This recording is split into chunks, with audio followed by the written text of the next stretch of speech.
Evening, everyone. My name is Herisa Stanislaus.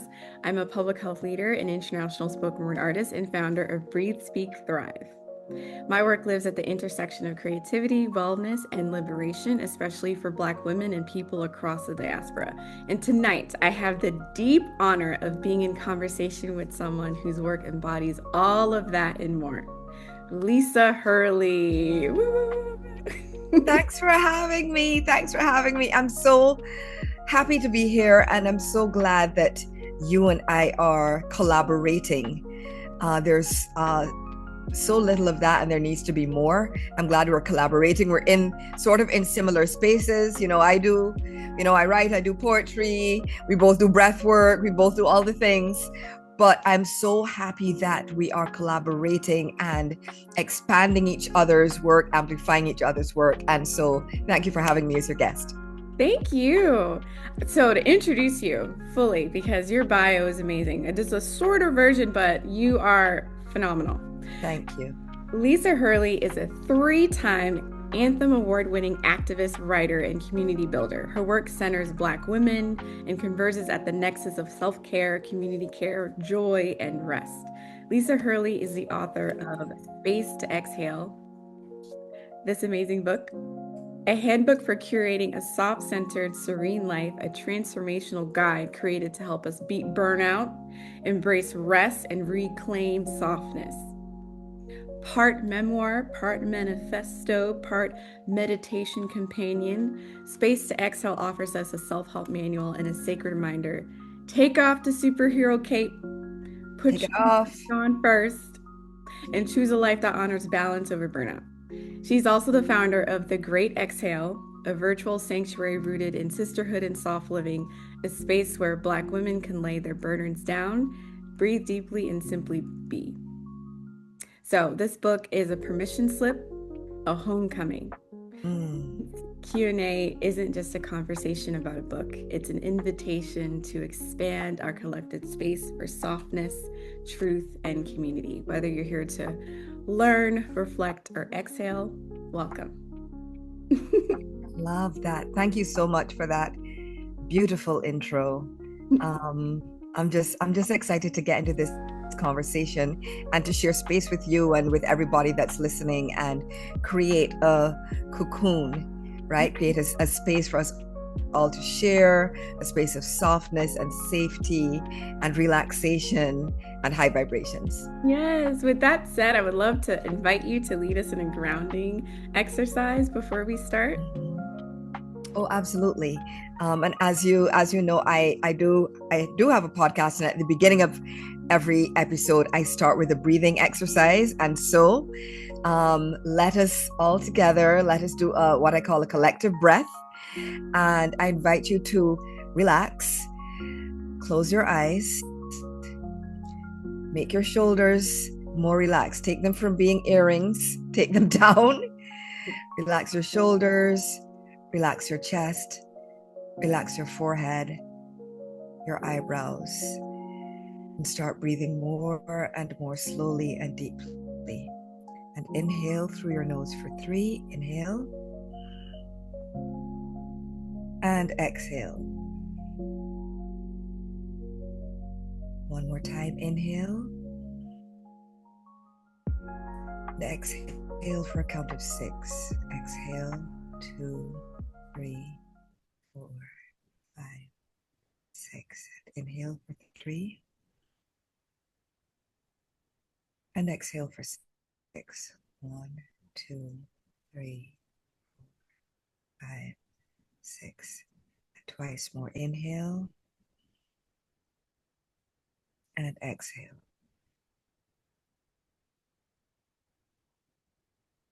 Last one. Inhale. And exhale. Now I'm sleepy. Yes. Now we're like, oh well, Oh, we're sleepy now, right? We're relaxed. I'm so soothed. Good, good.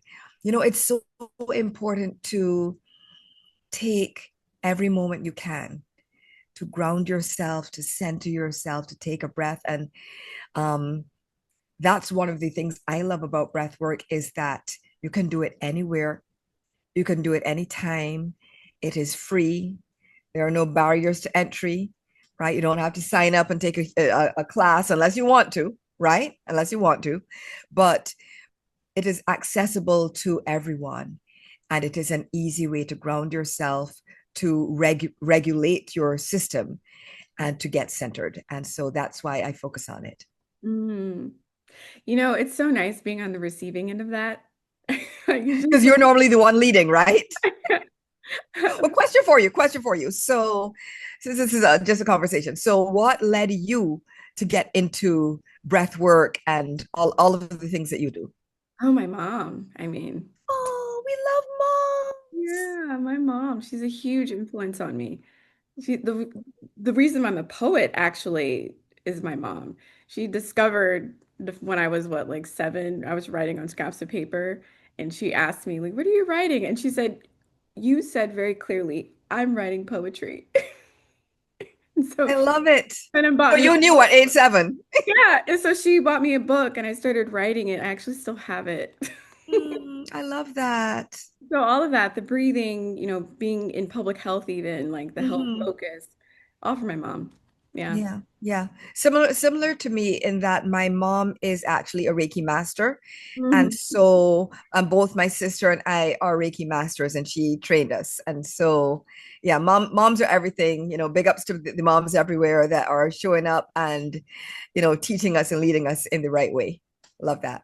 That leads to my first question. How did Mhm. being a Reiki master influence your book, and Mhm. how did it expand and inform your book? Well, being a Reiki master, that energy is everything. And so one must be intentional about what one puts out into the world. And as a Reiki master, I also have a focus on healing. Now you do as well. Now it might be from through a different lens, but essentially it's a similar focus.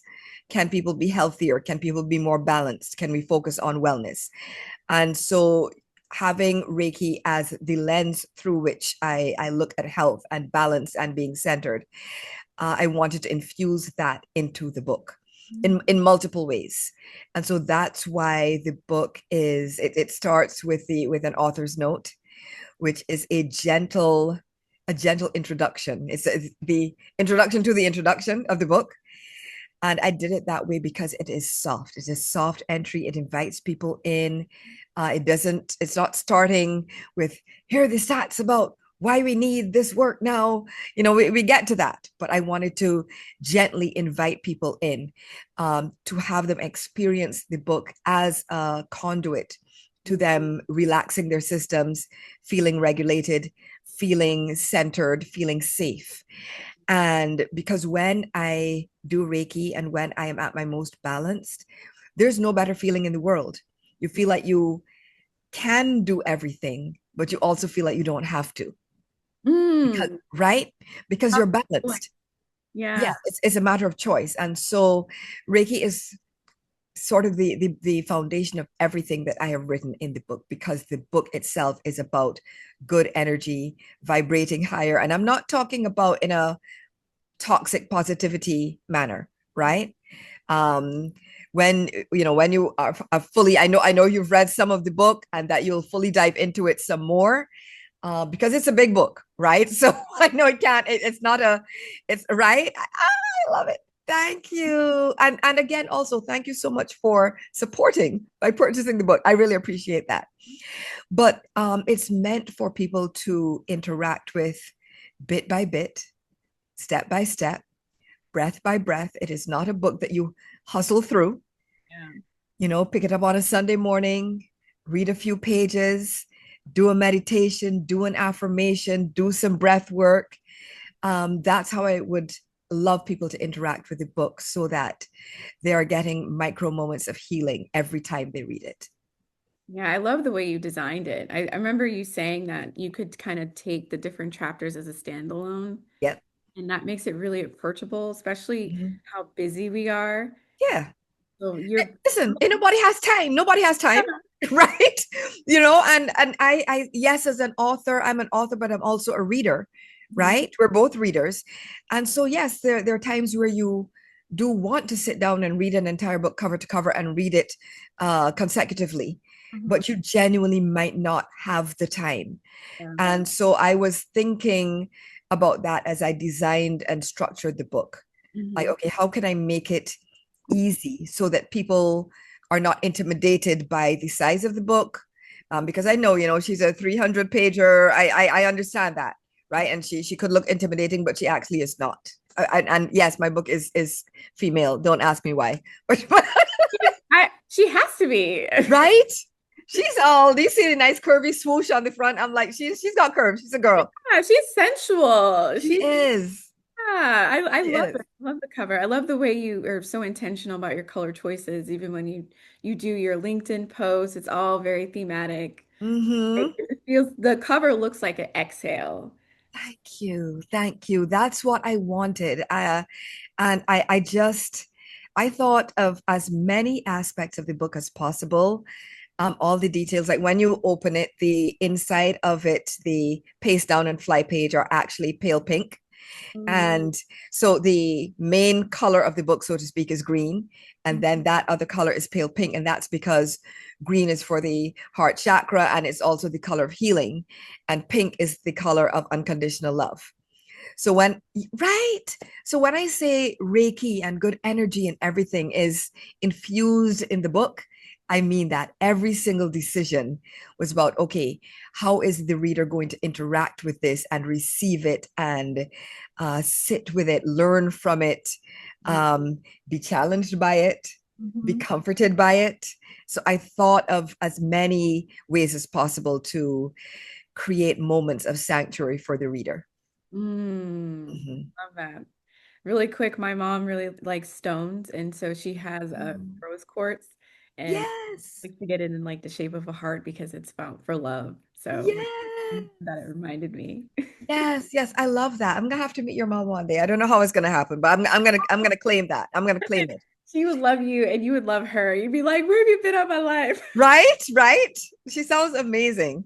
Actually, I recently did the launch for the book, an in-person launch, and one of the so it was structured as the book is structured. Know yourself, love yourself, be yourself are the three sections of the book, and so there were immersive elements of the event that were so there was a know yourself room, a love yourself room, a be yourself room, and the love yourself room, it was all pink.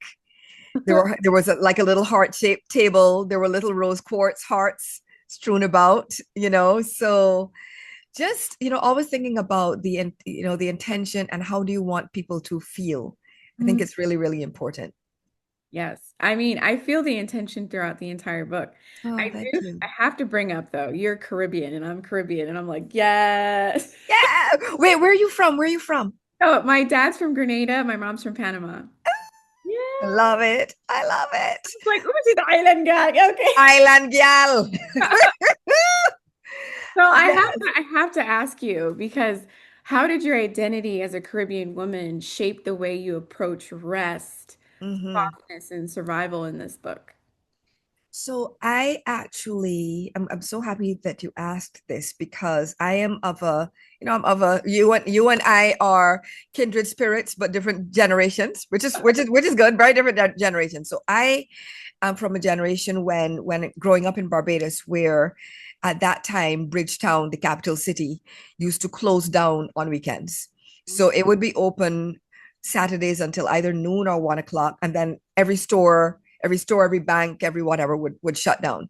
So it felt like from then until Monday morning, like the country was at rest, you know. So nobody's, in general, nobody's working. It's time to relax. It's the weekend, and it was built into the culture.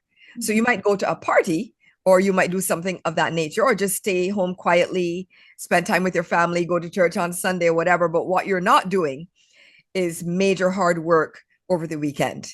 And so that I had that cultural grounding from my Caribbean culture, right?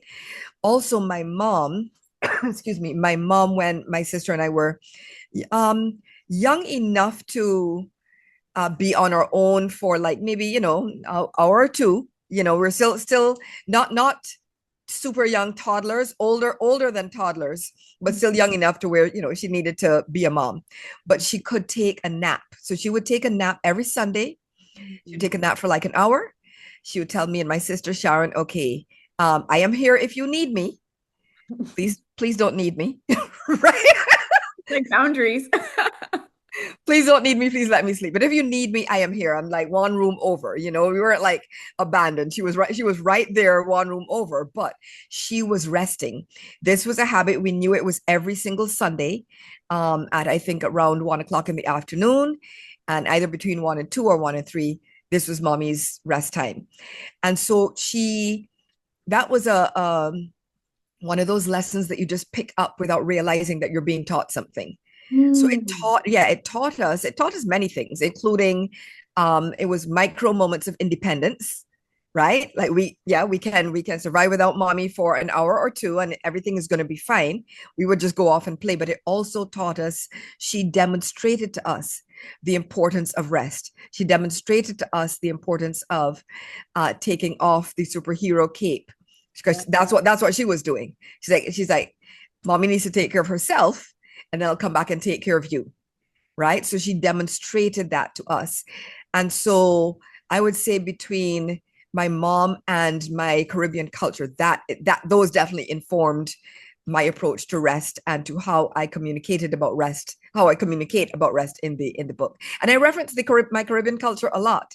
Yeah. That was something that was important to me because, as you probably know, like there are very few, if you like percentage wise, very few Black authors, period. Statistically speaking, very few Black authors, very few Black female authors, and Black female Caribbean, et cetera, et cetera. If you keep adding all the other intersecting identities, you're a percentage of a percentage of a percentage. And I was determined to represent my culture in the book. So there's Barbadiana and Caribbean stuff strewn all throughout there. I quote Alison Hines, Soca Queen. I talk about just all the cultural moments I enjoyed growing up. They're in the book. They are in the book. Yeah. Uh, it's honestly, it feels so soothing just listening to you talk about that, Oh, thank you. honoring your culture. Like I'm all about that. So I'm just Hmm. happy that people are going to get to hear your perspective, you know. Is there the quick question, do you feel that there's a particular type of exhaustion or resilience that comes from being a Caribbean woman navigating Western systems? Oh, yes. Because, and I, excuse me, I moved here to the United States, probably in my late 20s. I don't even remember. But point being, I had like fully grown up and actually started my career in the Caribbean. And so, as you can hear, I still have my accent. Which I love. Thank you. Right. Which I deliberately never lost it. Now, can I modulate it if I need to? Absolutely. I never sound like fully American. People can always tell like I'm not from here, but I can modulate it so that there's a little less Bajan and a little more American if I want to.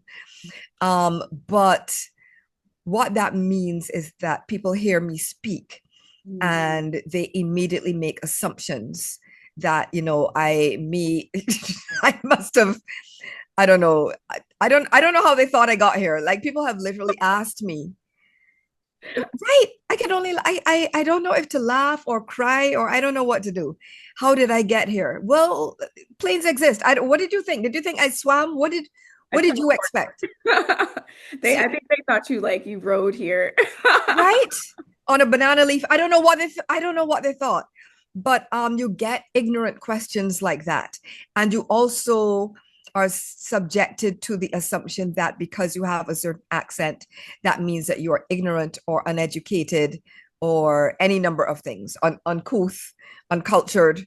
And that is difficult to navigate, Mhm. especially, from being asked certain questions by people that it's like, are you the one really?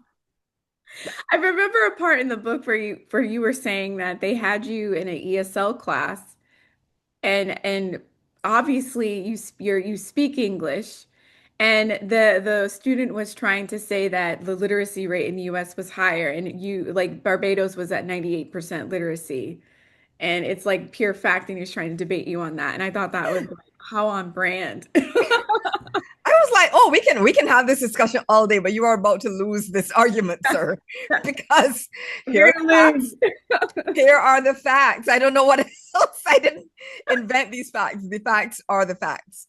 Yeah, And just at that time, yeah, yes, right. Just, I don't know. But people have this impression of folks from, especially, the browner you are, and if you're from the Caribbean or certain other countries, they have this impression of you and your culture. And it's like, but have you even done any research? Have you done anything? Have you read a book? If you haven't read a book, have you even gone on Google? Right? Because if you had, you would know that Barbados is an English speaking country. right. You would not be asking me, where did you learn to speak English? Yeah, yeah. In Like school, I at home, in my country, because it's an English speaking country. no, I fully understand because as so I'm not an immigrant. I'm a first generation American, but both my parents are immigrants. Right, right. So in New York, there was this, and, unfortunately, it was in New York because people are like, it's a melting pot, but there's still moments of, they just don't recognize diversity. Yeah. They wanted to put me and my sister in these like ESL classes because they thought we didn't know English at first. My mom had to become our advocate and be in the school and kind of, step outside of her shell, if you will, Mm-hmm, fight mm-hmm. for us. And if she hadn't done that, we would have been a statistic for Yeah, kinds of things. yeah. They're very quick to want to minimize, to Mhm. want to minimize, to want to marginalize, to want to assume that a cultural difference equates to ignorance or a lack of ability. Yeah. And that gets exhausting because you are constantly having to prove yourself over and over and over again, and it's tiring. It's like I don't want to have to continue to have this conversation Right. constantly. Yeah, so that is exhausting. What was the linchpin moment that made you decide that this book specifically needed to exist as a book? Whew. um there's a multiplicity of moments. One of the big ones is I was actually at work, for former job, and I was in a group of just in a group meeting, and it was one of those. I don't want to go into too much detail, but there was one of those moments where I was the only person of color, the only Black person in the room, and I realized, I did not fit in. These people were harmful to me. Mhm. Um, and I just did not want to be surrounded by that anymore. And if I feel that way, there must be so many more people, and Black women especially, that feel that way as well. There was one incident where, believe it or not, I was asked to sit at the back of the bus. I wish I were joking. This was in, I want to say 2022, 23, or like, I'm talking like this just happened. I'm not talking, No, you know, that's too fast. in the 2000s, Wow. in the 2020s. Yeah, In those the that's late too, 2020. right.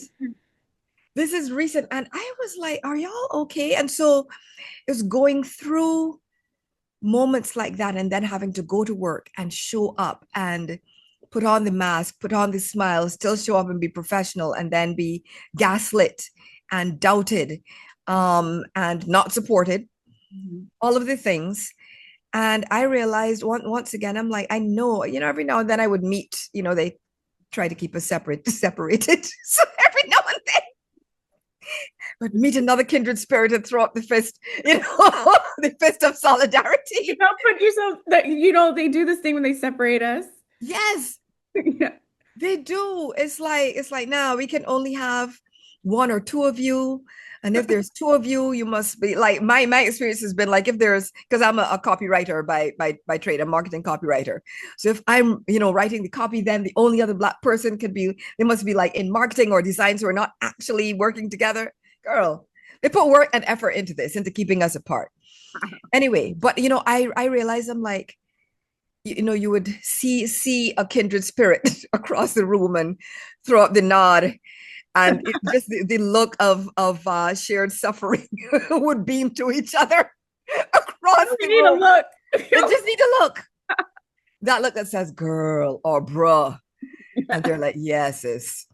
But no words have been exchanged. But that's what's happening. That's a conversation. Yeah. And so I realized I'm like, I'm not the only person going through this, because sometimes you think it's just you. It's not just you. It is sometimes the personal is actually more universal than you think. And so it was moments like that, and realizing that if I needed solidarity and safety and someone to be on my side and someone to say, girl, I understand what you're going through. Let me hold your hand through it. We're going to make it. We are going to make it. They are not going to end us. We're going to make it. Right? Right. We're going to be all right until you do right by me. No, okay. Right. But just realizing I wanted to like provide solidarity in the form of a book. So that's kind of, those moments are what led me there, because I'm like, we need something to help us deal with this and heal from it, because it's a lot to deal with. It is. Ooh. Mm. I'm just honestly, everything you're saying just like resonates so much with me. Oh, I really appreciate that time and effort you took to make this book. And also just like every page just feels so curated and just, thank you. yeah, like I love it. Like even the title, like curate your career, Mhm. strategize. Like this is going to resonate with so many people because we're all in so many different phases. Mhm. And I know me right now, I'm having a moment where I'm like, I'm going to read that section really closely. And that's all we're going to say on that. Look, I tell people, excuse me, I tell people, look, you have to be, I'm never going to advocate to anyone to just randomly pick up themselves, and everybody's like, oh, just leap, take the leap. And I'm a person of faith, right? Take the leap, but take the leap and make sure you can pay your bills, right? Don't go and take the leap. I'm just saying, because if you don't want to be stressed, what you don't want to do is go and take that leap, and then you can't pay your bills, and then you have to, No net to catch you. no net, we need the net, right? So now I have actually done that before, as I have been like, okay, I'm not coming back to this job. But I was living in my mother's house. I could do that.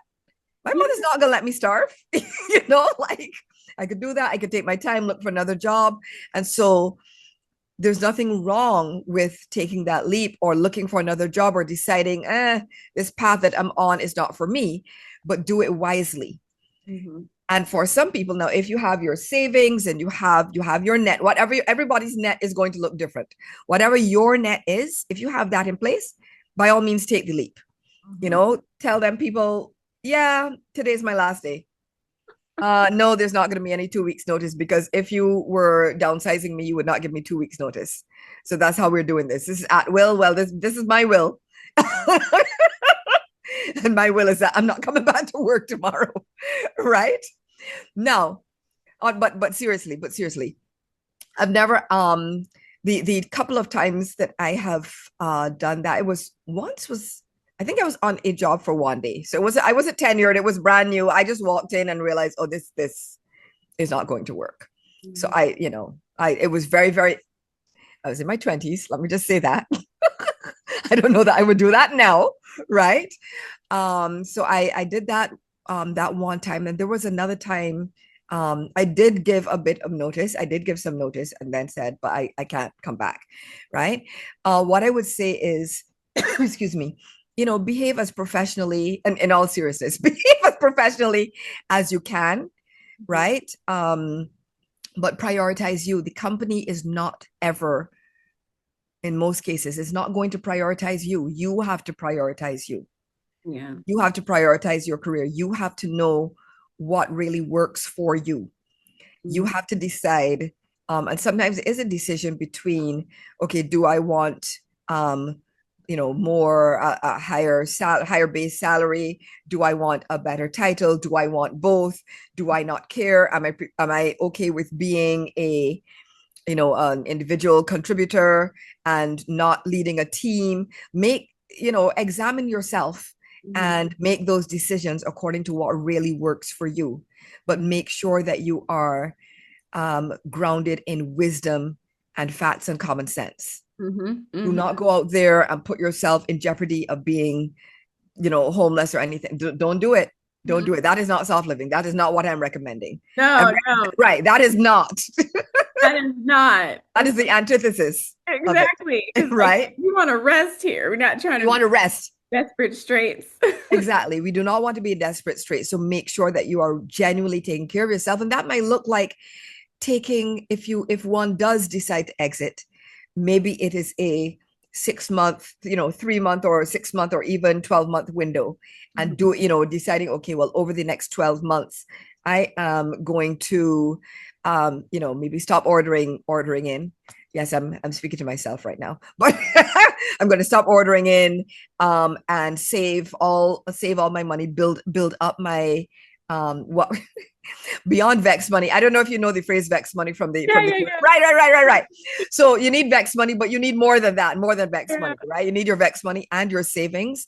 So it might be that you take 6 to 12 months and build those up, so that then you Mhm. can be like, okay, peace out. I'm gone in 2 weeks. I'm Yeah, gone. that's great advice for everyone looking to like make a transition and to do Yeah. that with intention so that they're Yes. not like making themselves feel desperate. They're giving Exactly. themselves space to They exhale. are giving themselves space, exhale, because it really applies to so many areas of life. Mhm. Space, exhale in your career, in your relationships, with yourself, Mhm. because sometimes we can be so hard on ourselves. And Mhm. are we even allowing ourselves to exhale? Are we Mm, treating ourselves kindly? Are we treating ourselves gently? How are we speaking to ourselves? yeah, All of that all ties into it. absolutely. So I had a question that came up as we were talking. Mhm, It's interesting. It's kind of around Caribbeans in the United States. mhm, mhm. So there's this idea that we work like 5 jobs and there's just so much that we like push for, which juxtaposes when you were in Barbados and there was this Mhm. like, sacred time of not working. How Yes. does that like play into this book? Mm.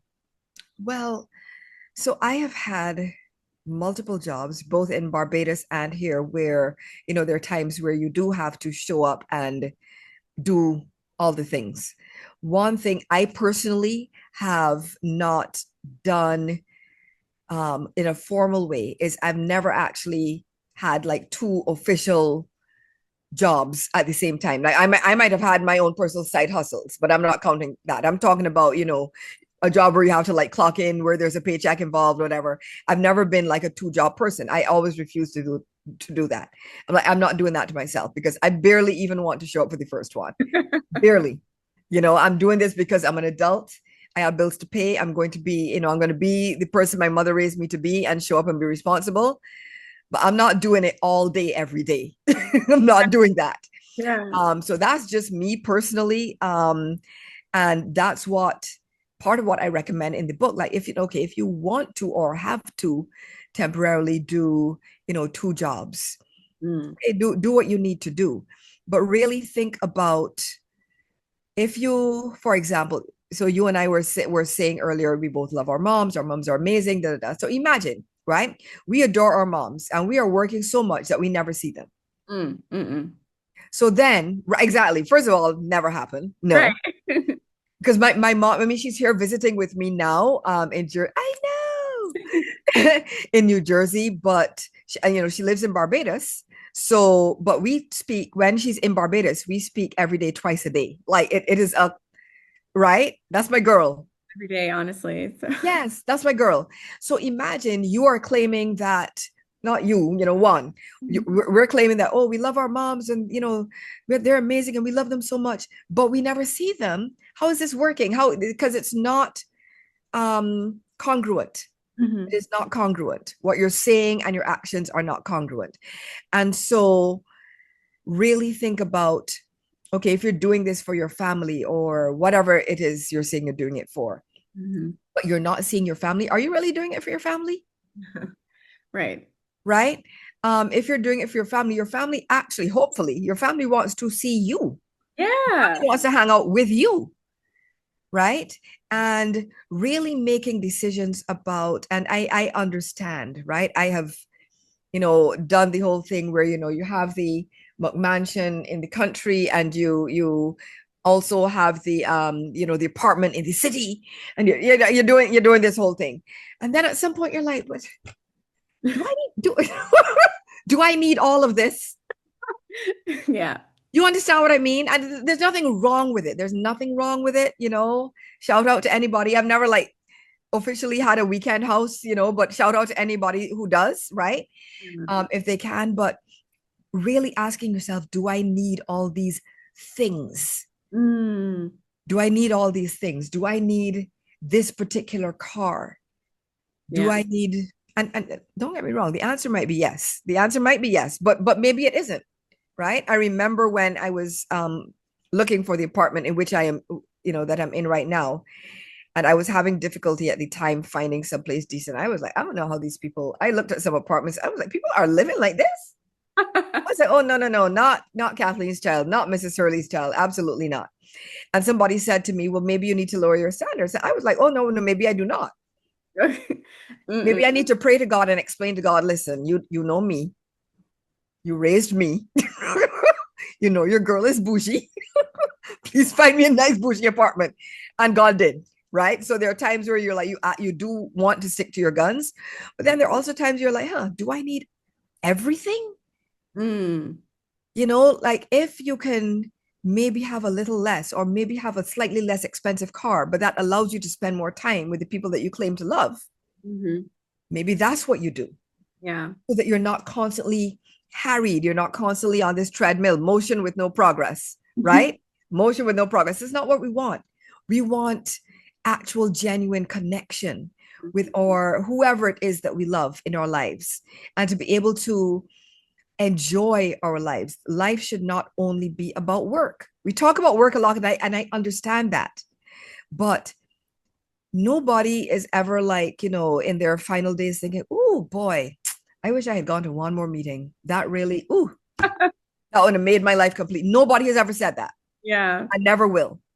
So it's People, about prioritizing, yes, making sure you're centering like what you want in your life. yes, Yeah. absolutely, absolutely. So just asking yourself, that's why one of these sections, the first section of the book is know yourself, because to me, that's the foundation for everything, Yeah. right? When you know yourself and you like I said, like, you know, I love me. I also know that I can be a little scattered and unfocused. That is a part of my beautiful, sparkly personality, right? It is not a criticism. It just is what it is. So Yeah. know yourself, accept your idiosyncrasies, Mhm. right? Love on yourself as much as you can. And once you know yourself, then you can make decisions that really serve your highest good. Mm. Yeah. So I feel like this book is a love letter to Black women. What's one quote or passage that you want Black women to hear, and like what's one message you want us to leave with? That we are worthy. Mm. Black women are worthy. We are worthy of the best. We are worthy of love. We are worthy of rest. We are worthy of being safe and protected, right? We are worthy of it all. And it is possible to have it all. Maybe not all at the same time, right? But it is possible for us to have it all and to live softer, sweeter lives. Yeah. Oh, I love that. And for you, what is your favorite? I would love to ask you to read a really small part. What's your favorite part of this book? Oh, wow. One of my favorite parts is the epilogue, which is it's a poem. Well, we're both poets, right? So it's a poem I wrote like a lifetime ago, and it still is. Girl, if I were to tell you, well, it's in the book. I literally wrote it's more than 25 years ago. Like it's but I'm like, listen, when you write something and it's good, I'm like, well, Yes, it's it's not yours. food. It's not gonna spoil. It's not gonna spoil. I can still use this, right? Yes, yes. Like, like if you have a good outfit, it's like, no, I like this outfit and I feel confident. I'm gonna wear it again. Yeah. So I like the Bring epilogue. every part of you with you. Yes, yes. I love the epilogue. And it's a poem called Why I Breathe. Let me see if I can pull it up. Ha. I think I found it. Da, da, da, da, da, da, da, da. Ha! I found it. Okay, so this poem is called Why I Breathe, and it is the epilogue of the book. So that is what I will share. And thanks for inviting me to share this. This is so nice. I can tell that you're a real poet. You're like, but we haven't heard any poetry yet. We need to Yes, hear I love something. poetry and you're a poet. I'm glad that you said that because as I was reading it, I'm like, I feel there's so much poetry in here.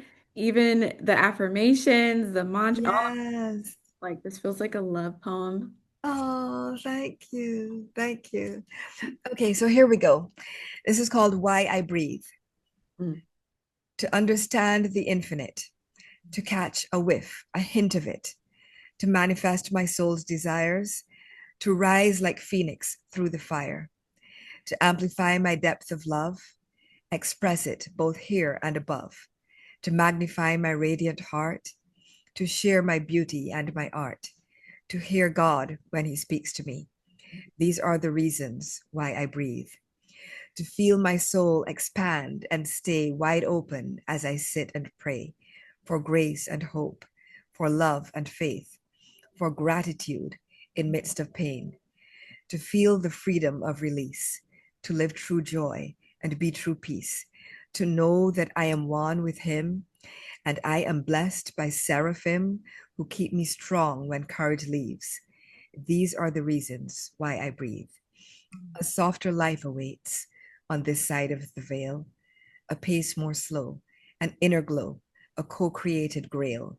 Yes, a softer life awaits on this side of the veil, a sense of ease, a gentle breeze that brings space to exhale, to Mm. build connection with my tribe, to feel more balanced and alive, to elevate my energy, to cultivate serenity, to be obedient to my guide, make my ancestors smile with pride, to daily give the best of me, receive all that is meant for me, to know in me He is well pleased.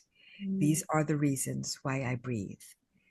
To understand the infinite, to catch a whiff, a hint of it, to manifest my soul's desires, to rise like phoenix through the fire, to amplify my depth of love, Mm. express it both here and above, to magnify my radiant heart, to share my beauty and my art, to hear God when He speaks to me.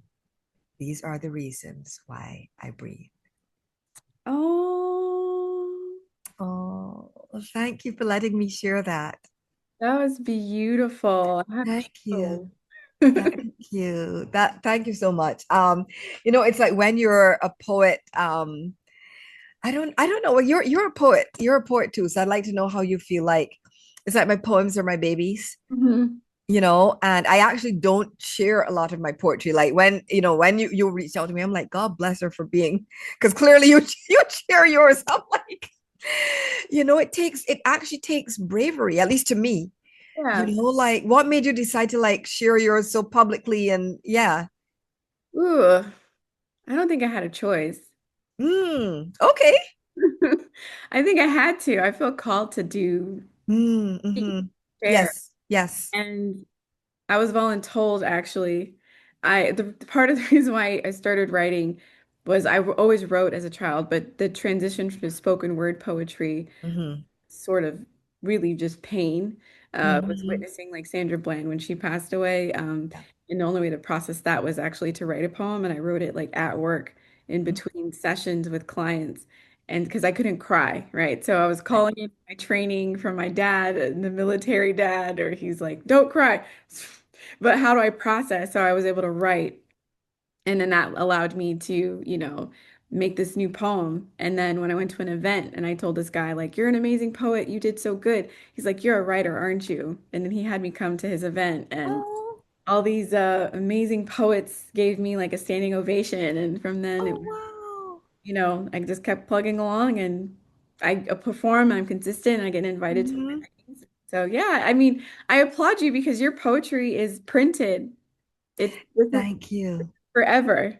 It is forever. Your legacy, Yeah, and I aspire to get to that level. And I you thank you so much will. for sharing your story, your heart with us, your intentionality.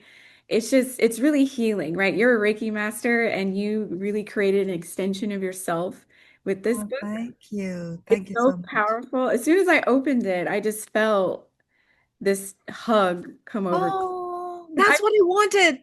Yeah, like it honestly, like I resonate so much with everything you're writing. Like I'm like I've written versions of this in my Yes.